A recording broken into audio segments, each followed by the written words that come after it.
La santé mentale, l'affaire de tous. Grande cause nationale en 2025.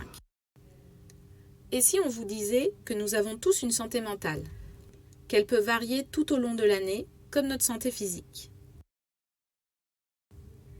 Selon l'OMS, la santé mentale est un état de bien-être dans lequel une personne peut se réaliser, surmonter les tensions normales de la vie, accomplir un travail productif et apporter une contribution à sa communauté.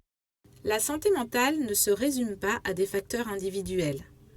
Elle est aussi influencée par de nombreux facteurs sociaux, environnementaux, professionnels. Elle peut être stable, ponctuellement fragilisée ou durablement altérée, et ce, à n'importe quel moment de la vie. Ainsi, toutes les petites phrases que l'on dit parfois, telles que « je suis en pleine forme »,« je suis fatigué »,« j'ai un petit moral »,« je suis triste »,« ça ne va pas », donnent un aperçu de notre santé mentale. Notre santé mentale varie en fonction du milieu de vie, comme le lieu de résidence ou d'hébergement, la qualité du logement et de l'environnement, les menaces environnementales et leurs conséquences. Des facteurs socio-économiques, les ressources financières et de travail, les conditions de travail, la précarité du travail ou le chômage. De l'histoire personnelle et relationnelle, les événements heureux ou malheureux, présents ou vécus dans le passé. Des facteurs biologiques et génétiques, de l'état de santé physique, le fait de faire une activité physique, de s'alimenter correctement. La santé mentale est capitale, pour chaque individu, mais aussi pour l'organisation. L'intégrer dans la vie au travail, c'est agir pour un collectif plus humain, plus efficace, plus durable. Il ne faut pas négliger les gros enjeux que cela recouvre dans le monde du travail. Près de 23% des employés ont pris un congé de maladie en raison de problèmes de santé mentale au cours des 12 derniers mois. Les troubles de santé mentale sont la première cause des arrêts maladie de longue durée.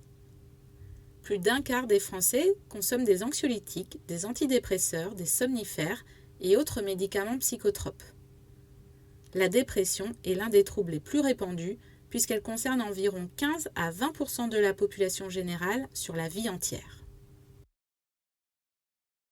Préserver ce capital, c'est mettre en place une politique de prévention des risques adaptée. Prévention primaire, secondaire, tertiaire. On peut tous être concernés.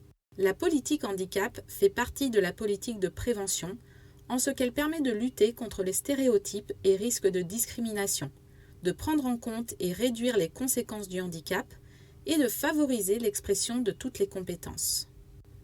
Une personne sur 4 vivra un trouble psychique au cours de sa vie. Dès lors que la situation au travail aura été évaluée par le médecin comme nécessitant un aménagement, qu'il y ait reconnaissance ou pas du handicap, le FIP-HFP pourra être mobilisé via ces interventions. Dans le cas de reconnaissance d'un handicap psychique, des dispositifs spécifiques pourront également être mis en place pour faciliter le recrutement ou le maintien dans l'emploi et la création d'un cadre de travail adapté à l'agent concerné comme au collectif de travail. Le FIP-HFP s'engage pour la santé mentale des agents de la fonction publique. Préserver la santé mentale, c'est construire ensemble un environnement de travail inclusif pour tous.